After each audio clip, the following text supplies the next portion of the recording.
All right, so we're going to continue with fundamental counting principle idea with this concept of with and without replacement. So remember, with the fundamental counting principle, you're going to perform several different tasks, and your ultimate job would be how many different ways could that sequence of tasks occur.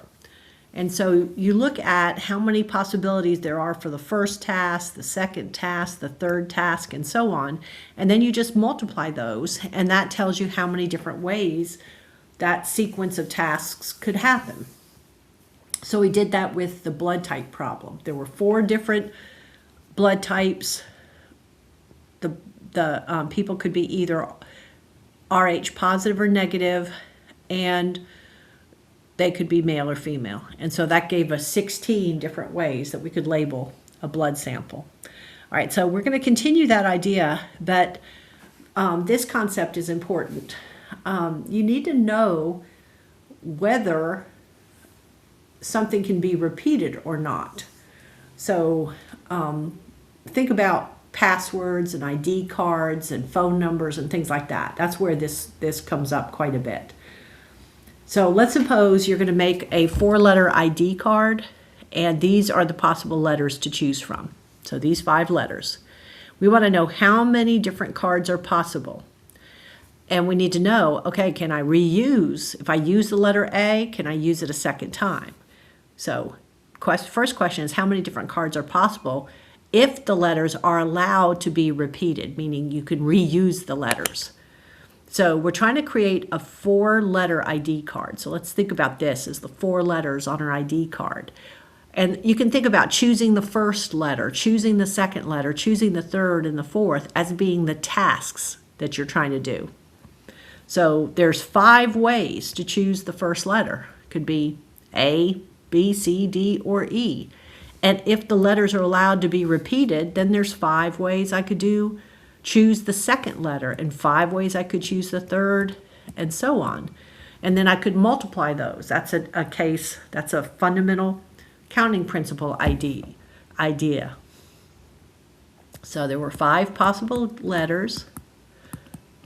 Okay, and with this one, question A, letters were allowed to be reused. So I just took 5 times 5 times 5 times 5 4 times, and that gave me 625 4-letter ID cards. So that's the number of possible ID cards I could come up with. All right, now how many cards are possible if each letter can only be used once is going to be a little different. So I'm still trying, my tasks would be to choose a letter for the first, and then a letter for the second spot, for the third, for the fourth. But there's 5 letters available when I make my first selection. But if each letter can only be used once, whatever that letter was in that first spot, I can't use it for the second spot. So now I only have 4 possible letters. So now 2 letters have been used. So now there's only 3 left to choose from, and then there's only 2 left to choose from. So you wind up with only 120 different ID cards at that point, okay? So you can't use whatever letter was selected first. Now we're not going to draw the whole tree diagram, but I want you to imagine it. So the task of selecting the first letter would be choosing one of these 5. So that's for the first spot. And then I could go and do that again, okay, all the way down the line. So I'm not going to really do it. I just can't, but I want you to picture that. That would be choosing the second one, right? So it could be any one of those 5 again, off of each of these letters, and then again, and then again. And what we're saying is here at the end, if I added them all up, there'd be 625 branches there at the end, because you can reuse a letter. So every time you can choose any of the letters from A through E. Now that would be different on this one, because on this one, there's 5 possibilities when you choose your first letter. So you can use any one of those. But when I go to pick the second letter, if A was picked first, then that means I can only choose B, C, D, or E. So now there's only 4 letters left, and there'd only be 4 left on each of these, okay? 4 possibilities on each of those.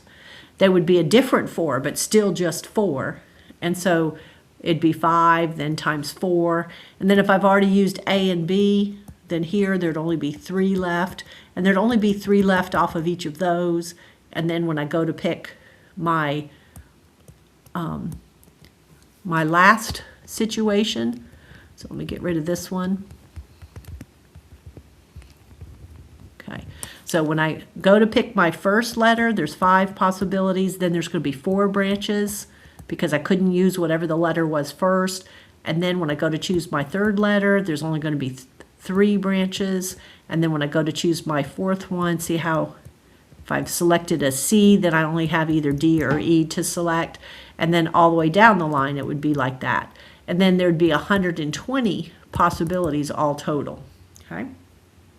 So they'd look like maybe A, and then maybe C, and then maybe D and E. That would be one possibility. And then maybe it's a B, then an A, then a D, then a C. So you've got all these different possibilities that could happen, and we're saying there's going to be 120 different ones. Up here, there's more because I'm allowed to reuse letters.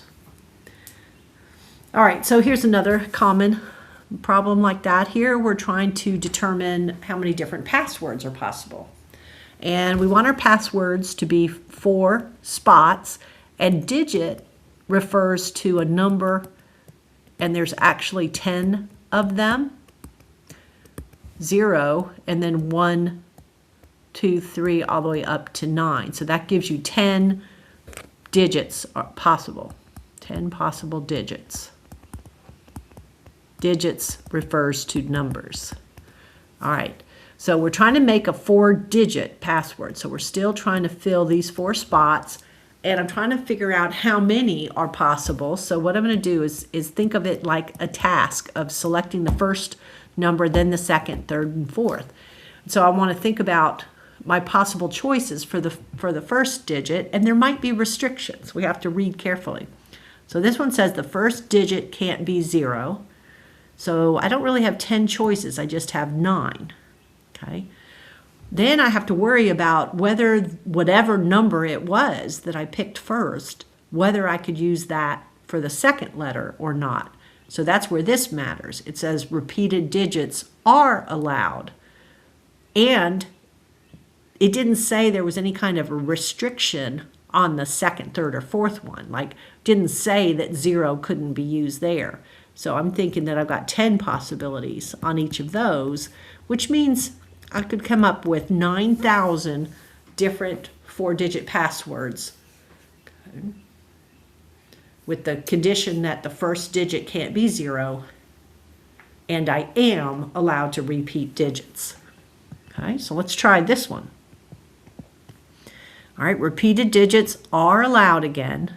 This one says the first digit has to be a 1 or a 2, so I only have 2 choices there. But then I can choose any number, any digit, so I have 10 possibilities for each of those. So that's going to give me 2,000 different 4-digit passwords. Now, let's think about this one. This one here is different because it said I can't repeat digits. So this one said the first digit had to be a 1 or a 2. So think about that. I had to pick one of those. Okay. Now, once I pick something for that first spot, then I've got to think about what can happen next. So I could pick a 0 or a 2 or a 3 all the way to 9. 5, 6. I won't try to write them all. I'll just do dot, dot, dot, dot, dot, dot, all the way to 9. I just can't pick a 1 because repeated digits aren't allowed. Okay, and the same would be here. If I started with a 2, then that means my second digit could be a 0 or a 1 or a 3 dot, dot, dot to a 9. So I wouldn't have really 10 possibilities for this second spot there'd be only 9 left. Okay. And then there'd be only 8 left. And then only 7 left, and so on. So you can't use, the reason this is a 9 is you can't use whatever was in the first spot. Okay? And then think about why it's an 8. You can't use whatever was in the first or second spot. So 2 of the numbers have been used. And then it's a 7 because you've already used 3 of the numbers and you can't reuse them. So that would give you 1008. So these problems here, question 9 and 10, those are really fundamental counting principle problems. The fact that you multiply here, like we did, is really fundamental counting principle, but it's that added condition of having to consider whether you are allowed to repeat a letter or a digit or not. Okay. All right, now we're going to be looking at letting our calculator help us quite a bit on some of the probability problems. We're just doing an intro in this class, but one of the things they'd like us to expose you to is this factorial notation. All right, so this kind of thing might be important. If I wanted to think about coming up with a 4-digit password, okay, where I can't repeat digits and there are no restrictions I could on what I could do to start with, then if it's a 4-digit password, then I have 10 options for the first, and then 9 options for the second, and then 8 options for the third, and then 7. So that kind of dropping down by 1 is kind of a common scenario that happens, and you have to then multiply. And so there's a feature on our calculator that we might want to use sometimes. So it's called a factorial, and the symbol for it is an exclamation point. And here we're trying to explain what it would be. Like 4 factorial would be start with 4 and then go 3 and then go 2 and then go 1 and multiply those together and get your 24. So you start with whatever the number is and then you drop by 1 until you get down to 1. So like 10 factorial would be 10, then 9, then 8, then 7, then 6, then 5, then 4, then 3, then 2, then 1. And I would have to type all that in, or you might think you have to type all that in, you know, with multiplication symbols in between. But in reality, there's a feature on your calculator called a factorial that's an exclamation point. And that right there is usually found under the probability button, PRB button. If you click on that, you'll typically see there's 3 choices under there. Something called a permutation, something called a combination, and then you'll see the exclamation point as well. Okay, so we want you to know about that feature of the calculator. So n factorial, whatever that, some number with an exclamation point is read n factorial. N factorial is how you say it. And what it means is whatever that number is to start with, you start with it, and then you go 1 less, 1 less, 1 less until you get down to 1. So like 10 factorial would be 10 times 9 times 8 times 7 times 6, and you would keep on going until you get down to 1. But you don't want to have to type all that in, so what I want you to learn to do is type in the 10, then go to the PRB button and select the exclamation point, and then just hit equals and see what happens. Okay, let me find my calculator and I'll do it real quick. All right, so let's try that. So if I do 10, hit my PRB button, use your arrow key to get over to the exclamation point, that'll tell you that if you were to multiply 10 times 9 times 8 times 7 and so on, that you'd come up with 3,628,800. All right, so one more thing you need to know is that 0 factorial is just defined to be 1. Okay? And you can't think about it as starting with the number 0 and so on, but a 0 factorial occasionally comes up, and it is defined to be 1. It doesn't fit the pattern that we're seeing here, so we just are telling you to think of it or to realize that it's equal to 1. All right, so do these. Just you can do them on the calculator. Just go 8, go find the factorial button, hit enter, and when you do, you should get 40,320. And what the calculator is doing is 8 times 7 times 6 times 5 times 4, 3 times 2 times 1. I mean, you can confirm that. You can do that, but it's just time consuming. So if I ever have a need for this expression right here, a much simpler way is just 8 factorial. All right, now 12 factorial over 10 factorial. It's kind of cool to see why this turns out the way it is, but I can just go to my calculator and do that and then divide by that. My calculator won't let me do fraction, use the fraction key and put like any kind of an operation symbol inside of it. But you guys with the multi-view, okay, you could try it, but I'll get a syntax error. But I can do 12 with the factorial key, hit my divided by sign, okay, and then do 10 with the factorial key. And when I do that, I wind up with just 132. But I want you to think about why that happened. Sometimes I just don't like having to go to the probability area to grab the exclamation point. So I wanted you to see why it turned out to be 132. It's because 12 factorial means start at 12 and then multiply by 11, by 10, by 9, by 8, all the way until you get down to 1, right? So you're multiplying until you get down to a 1. Start with 10. 10 factorial means start with 10, then do 9 times 8 times 7 until you get all the way down to a 1. So if you think about that, then wouldn't the 10 out of 10 and the 9 over 9 and the 8 over 8 cancel? You've got multiplication, so these are factors, and you could simplify before you multiply.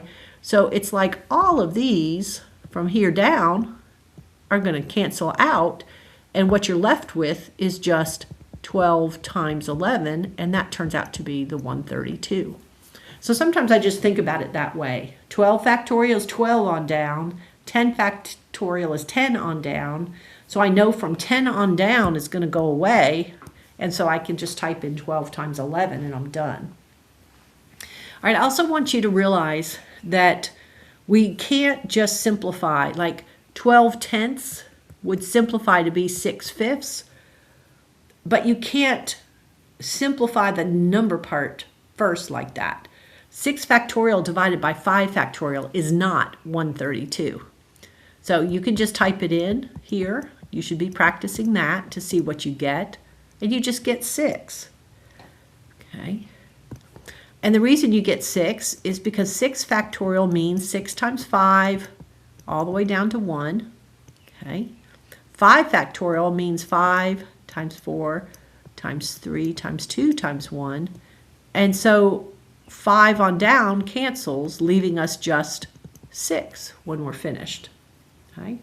And so see, make that note that 12 factorial over 10 factorial,